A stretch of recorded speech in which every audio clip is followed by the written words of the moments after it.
નમસ્કાર મિત્રો, divine thought YouTube ચેનલમાં આપ સૌનું સ્વાગત છે। મિત્રો, આજે હું તમારી સમક્ષ એક ખૂબ જ લાગણીશીલ વાર્તા રજૂ કરવા જઈ રહ્યો છું, જેનું નામ છે ટપાલી કાકા। એક દિવસ એક વૃદ્ધ ટપાલીએ એક ઘરનો દરવાજો ખટખટાવ્યો અને બૂમ પાડી, ટપાલ લઈ લો।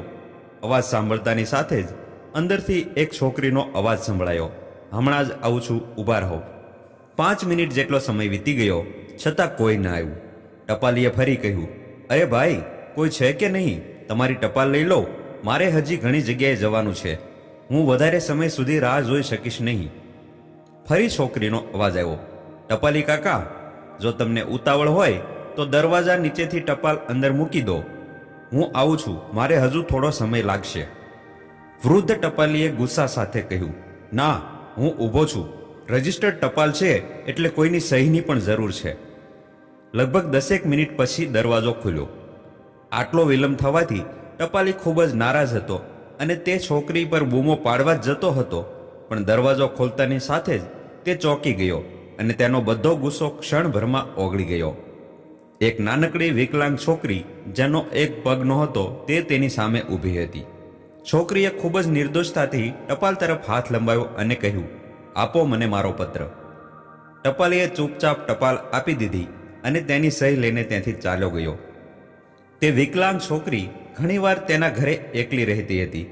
તેની માતા આ દુનિયામાં રહી નહોતી અને તેના પિતા કામ માટે ક્યાંક બહાર હોવાથી આવતા જતા રહેતા હતા। છોકરીની સંભાળ રાખવા માટે સવારે અને સાંજે એક નોકરાણી તેની સાથે ઘરમાં રહેતી હતી, પરંતુ પરિસ્થિતિ એવી હતી કે દિવસ દરમિયાન તે ઘરમાં સાવ એકલી જ રહેતી હતી। સમય પસાર થતો ગયો। મહિના 2 મહિનામાં જ્યારે પણ પેલી છોકરી માટે ટપાલ આવતી, ત્યારે ટપાલી એક અવાજ કરી દેતો અને જ્યાં સુધી છોકરી દરવાજે ન આવે ત્યાં સુધી તે એકદમ શાંતિથી દરવાજા પર ઊભો રહેતો। ધીમે ધીમે જેમ દિવસો વીતતા ગયા તેમ પેલી છોકરી અને ટપાલી કાકા વચ્ચે મનમેળ અને લાગણીનું જોડાણ વધતું ગયું।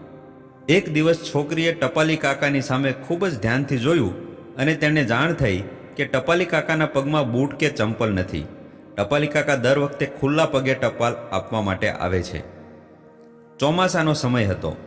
એક દિવસ ટપાલ આપીને જ્યારે ટપાલી કાકા ચાલ્યા ગયા ત્યારે પેલી છોકરીએ ગારામાં પડેલા ટપાલીના પગના નિશાન પર કાગળ મૂક્યો અને ટપાલીના પગના પંજાનું ચિત્ર બનાવી લીધું, જેથી ટપાલીના પગની માપ સાઈઝની તેને ખબર પડે। બીજા દિવસે આ છોકરીએ તેની નોકરાણીને પેલું કાગળ આપ્યું અને તે માપના બૂટ મંગાવ્યા અને તેને ઘરમાં રાખી મૂક્યા। હવે દિવાળીનો સમય આવ્યો હતો। ટપાલીએ મહોલ્લાના દરેક પાસેથી તહેવારની બક્ષિસ માગી, પરંતુ નાની છોકરી વિશે તેણે વિચાર્યું કે મારે છોકરી પાસેથી બક્ષિસ કેમ માગવી, પણ હું મહોલ્લામાં આવ્યો છું તો મારે એને ચોક્કસ મળવું જોઈએ। આ વિચારની સાથે જ તેને બીજો પણ વિચાર આવ્યો કે તહેવારનો સમય છે અને આવા સમયે નાની છોકરીને ખાલી હાથે મળવું યોગ્ય ન કહેવાય।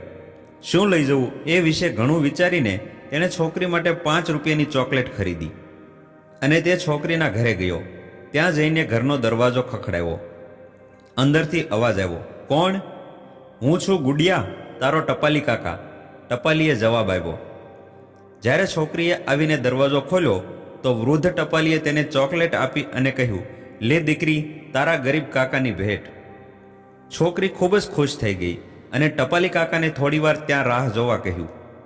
ત્યાર પછી તે તેના ઘરના એક રૂમમાંથી એક મોટું બોક્સ લઈ આવી અને લાવીને ટપાલી કાકાને આપ્યું અને કહ્યું, કાકા, દિવાળી પર આ મારા તરફથી તમને ભેટ। બોક્સ જોઈને ટપાલી ખૂબ જ આશ્ચર્યચકિત થઈ ગયો। શું બોલવું તે તેને ન સમજાયું। થોડી વાર વિચાર કર્યા પછી ટપાલીએ કહ્યું, તું મારા માટે દીકરી સમાન છે, મારી લાડકી દીકરી, હું તારી પાસેથી કોઈ ભેટ કેમ લઈ શકું? છોકરીએ ટપાલીને વિનંતી કરી, કાકા, મારી ભેટનો ઇનકાર કરશો નહીં, નહીં તો હું ખૂબ દુઃખી થઈ જઈશ। ઠીક છે, એમ કહીને વૃદ્ધ ટપાલીએ તે બોક્સ લઈ લીધું અને પ્રેમથી છોકરીના માથા પર હાથ મૂક્યો, જાણે કે તે તેને આશીર્વાદ આપતો હોય। છોકરીએ કહ્યું, કાકા, આ બોક્સ તમે ઘરે લઈ જઈને જ ખોલજો હો। ટપાલીએ ઘરે જઈને બોક્સ ખોલ્યું તો તે આશ્ચર્યચકિત થઈ ગયો, કેમ કે તે બોક્સમાં બૂટની જોડી હતી। તેની આંખો આંસુઓથી ભીંજાઈ ગઈ। ટપાલીને વિશ્વાસ ન થયો કે એક નાનકડી છોકરી તેના વિશે આટલી ચિંતા કરતી હશે। બીજા દિવસે ટપાલી પોસ્ટ ઓફિસે પહોંચ્યો અને પોસ્ટ માસ્ટરને વિનંતી કરી કે તેની બદલી તાત્કાલિક અન્ય વિસ્તારમાં કરી દેવામાં આવે. જ્યારે પોસ્ટ માસ્ટરે એમ કરવાનું કારણ પૂછ્યું ત્યારે ટપાલીએ તે બૂટને ટેબલ પર મૂક્યા અને બનેલી આખી ઘટના સંભળાવી અને ભીંજાયેલી આંખે અને ગુગળાયેલા સ્વરે કહ્યું, સાહેબ, હવે હું એ મહોલ્લામાં જઈ શકીશ નહીં. એ નાનકડી વિકલાંગ છોકરીએ મારા ખુલ્લા પગ માટે બૂટ આપ્યા, પણ હું તેને પગ કેવી રીતે આપી શકીશ? આટલું કહીને ટપાલી ધ્રુસકે ધ્રુસકે રડવા લાગ્યો. મિત્રો, આ નાનકડી વાર્તા સંવેદનશીલતાનું ઉત્તમ ઉદાહરણ છે. બીજાના દુઃખ દર્દોને અનુભવવા, બીજાના દુઃખ દર્દમાં સહભાગી થવું એ એક એવો માનવી ગુણ છે જેના વિના માણસ અધૂરો છે. આપણે ઈશ્વરને પ્રાર્થના કરીએ કે આપણને સૌને લાગણી અને સંવેદનશીલતા નામનું અમૂલ્ય રત્ન આપે, જેથી આપણે બીજાના દુઃખોને હળવા કરવામાં મદદરૂપ થઈ શકીએ. મુશ્કેલી ભર્યા સમયમાં કોઈને એવો અનુભવ ન થવો જોઈએ કે તે એકલો છે અને મુશ્કેલીનો સામનો નહીં કરી શકે, પરંતુ દુઃખનો સામનો કરનારને એવું લાગવું જોઈએ કે સમગ્ર માનવજાત તેની સાથે છે. વિશ્વાસ રાખજો કે સત્ય અને અચ્છાઈની શોધમાં આખી દુનિયા ફરી વળીશું, પણ જો તે આપણામાં જ નહીં હોય તો આપણને વિશ્વમાં ક્યાંય નહીં મળે. માનવતાથી મોટો આ વિશ્વમાં બીજો કોઈ ધર્મ નથી. માટે હંમેશા બીજાને મદદરૂપ થઈએ, હકારાત્મક બનીએ અને સફળ બનીએ. વાર્તા ગમી હોય તો લાઈક કરો, તમારા મિત્રો સાથે શેર કરો અને હા, ચેનલને સબસ્ક્રાઈબ પણ જરૂર કરો. ધન્યવાદ.